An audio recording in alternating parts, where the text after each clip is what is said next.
Olá, tudo bem com vocês? Hoje, dia 95 da nossa leitura da palavra em ordem cronológica, nós leremos os capítulos 16 ao 18 do livro de Juízes. Vamos à leitura?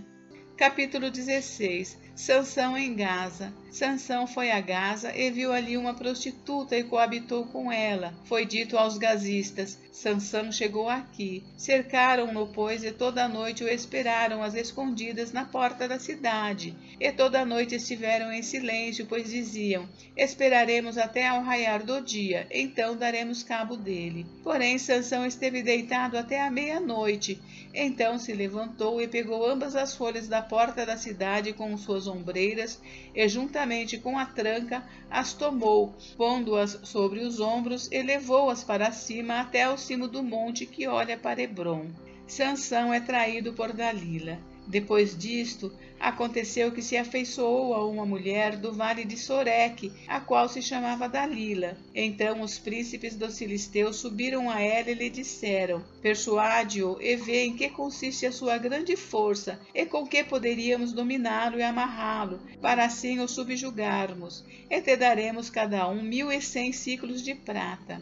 Disse, pois, Dalila a Sansão: declara-me, peço-te, em que consiste a tua grande força, e com que poderia ser amarrado para te poderem subjugar? Respondeu-lhe Sansão: se me amarrarem com 7 tendões frescos, ainda não secos, então me enfraquecerei, e serei como qualquer outro homem. Os príncipes dos filisteus trouxeram a Dalila 7 tendões frescos, que ainda não estavam secos, e com os tendões ela o amarrou. Tinha ela no seu quarto interior homens escondidos. Então ela lhe disse: os filisteus vêm sobre ti, Sansão. Quebrou ele os tendões, como se quebra o fio da estopa chamuscada. Assim não se soube em que lhe consistia a força. Disse Dalila a Sansão: eis que zombaste de mim e me disseste mentiras. Ora, declara-me agora com que poderia ser amarrado. Ele lhe disse: se me amarrarem bem com cordas novas, com que se não tenha feito obra nenhuma, então me enfraquecerei e serei como qualquer outro homem. Dalila tomou cordas novas e o amarrou e disse-lhe: os filisteus vêm sobre ti, Sansão.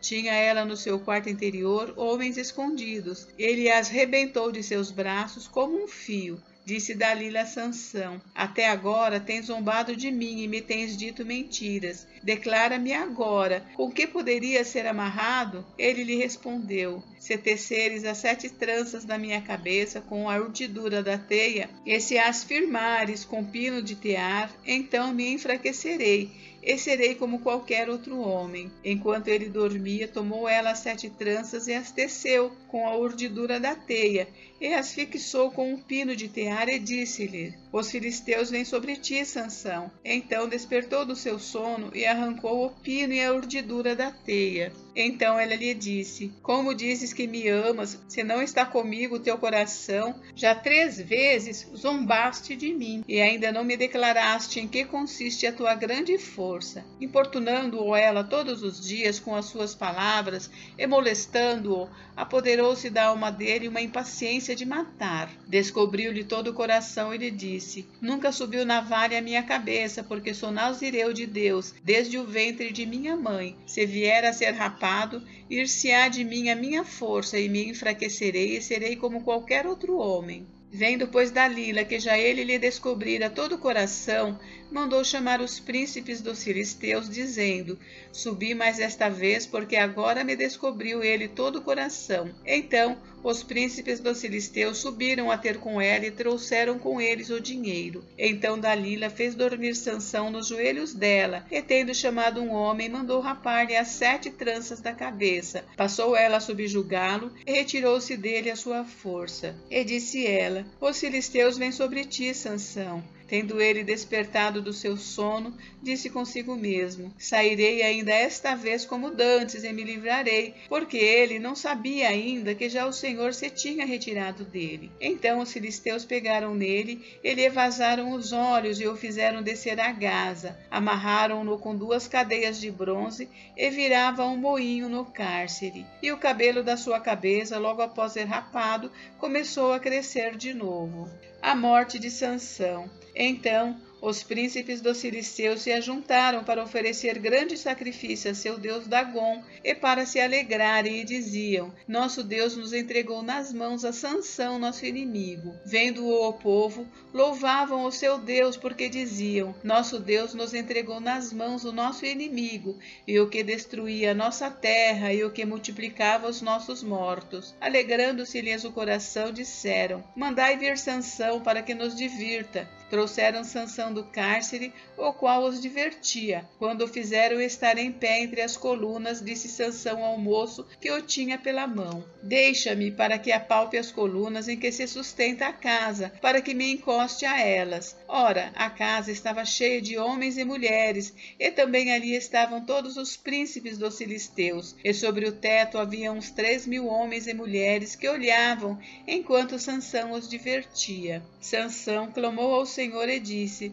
Senhor Deus, peço-te que te lembres de mim e dá-me força só esta vez, ó Deus, para que me vingue dos filisteus ao menos por um dos meus olhos. Abraçou-se, pois, Sansão com as 2 colunas do meio em que se sustinha a casa, e fez força sobre elas com a mão direita em uma e com a esquerda na outra, e disse: Morra eu com os filisteus. E inclinou-se com força, e a casa caiu sobre os príncipes e sobre todo o povo que nela estava, e foram mais os que matou na sua morte do que os que matara na sua vida. Então seus irmãos desceram, e toda a casa de seu pai, tomaram-no, subiram com ele e o sepultaram entre Zorá e Estaol, no sepulcro de Manoá seu pai. Julgou ele a Israel 20 anos. Capítulo 17. Mica e o ídolo da sua casa. Havia um homem da região montanhosa de Efraim, cujo nome era Mica, o qual disse à sua mãe: Os 1.100 ciclos de prata que te foram tirados, por cuja causa deitavas maldições, e de que também me falaste, eis que este dinheiro está comigo, eu o tomei. Então lhe disse a mãe: Bendito do Senhor seja meu filho. Assim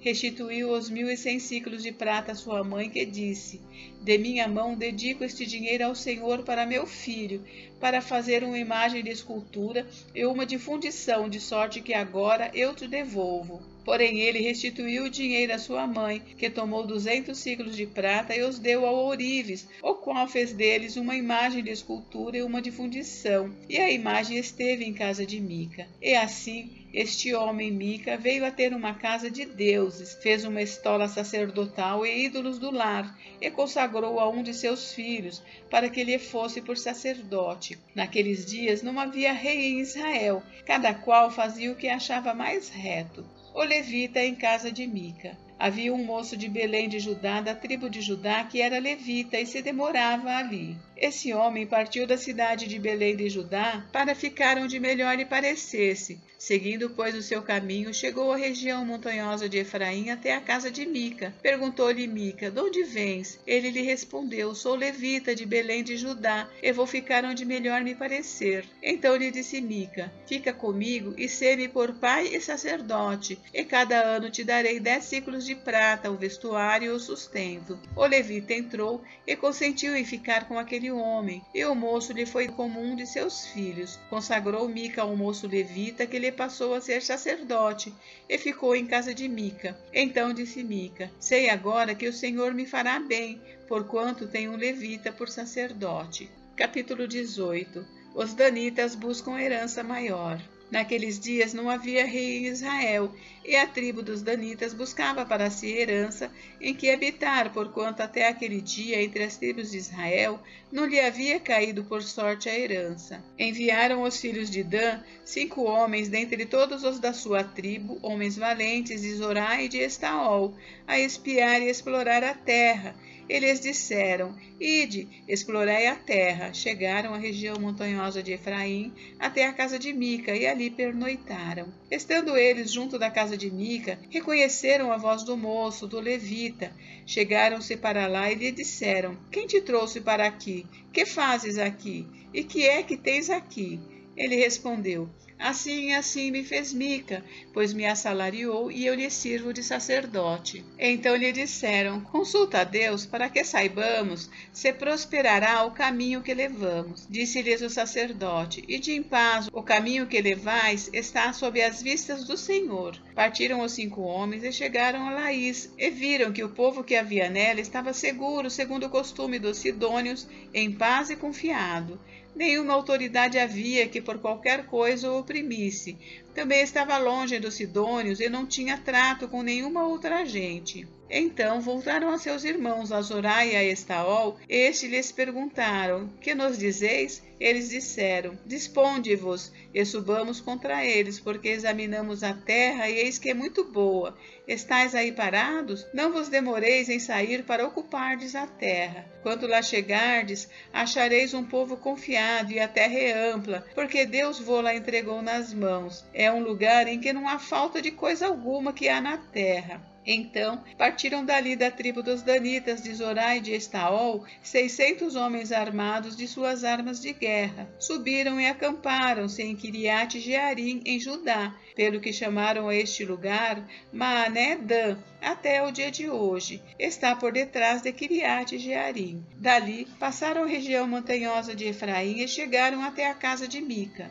Roubada a imagem de Mica e conquistada a cidade de Laís. Os 5 homens que foram espiar a terra de Laís disseram a seus irmãos: sabeis vós que naquelas casas há uma estola sacerdotal e ídolos do lar, e uma imagem de escultura e uma de fundição? Vede, pois, o que haveis de fazer. Então foram para lá e chegaram à casa do moço, o levita, em casa de Mica, e o saudaram. Os 600 homens que eram dos filhos de Dan, armados de suas armas de guerra, ficaram à entrada da porta. Porém, subindo 5 homens que foram espiar a terra, entraram e apanharam a imagem de escultura, a estola sacerdotal, os ídolos do lar e a imagem de fundição, ficando o sacerdote em pé à entrada da porta com os 600 homens que estavam armados com as armas de guerra. Entrando eles, pois, na casa de Mica e tomando a imagem de escultura, a estola sacerdotal, os ídolos do lar e a imagem de fundição, disse-lhes o sacerdote: que estáis fazendo? Eles lhes disseram: cala-te e põe a mão na boca e vem conosco, e sê-nos por pai e sacerdote.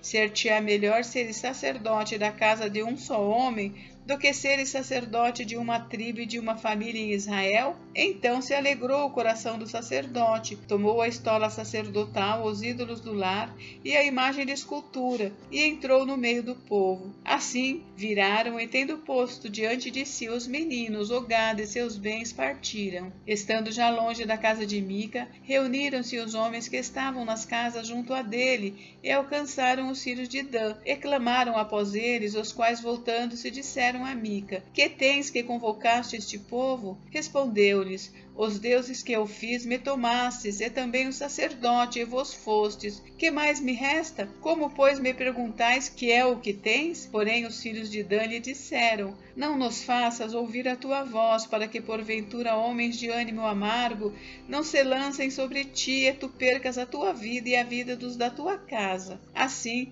prosseguiram o seu caminho os filhos de Dan, e Mica, vendo que eram mais fortes do que ele, voltou-se e tornou para sua casa. Levaram eles o que Mica havia feito e o sacerdote que tivera, e chegaram a Laís, a um povo em paz e confiado, e o feriram a fio de espada e queimaram a cidade. Ninguém houve que os livrasse, porquanto estavam longe de Sidom e não tinham trato com ninguém.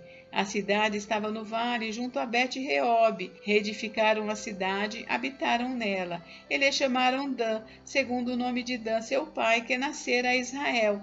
Porém, outrora, o nome desta cidade era Laís. Os filhos de Dan levantaram para si aquela imagem de escultura, e Jonatas, filho de Gerson, o filho de Manassés, ele e seus filhos foram sacerdotes da tribo dos danitas até o dia do cativeiro do povo. Assim, pois, a imagem de escultura feita por Mica estabeleceram para si todos os dias que a casa de Deus esteve em Siló. Gente, encerramos por hoje, mas amanhã tem mais. Fiquem com Deus, Deus abençoe vocês. Até amanhã.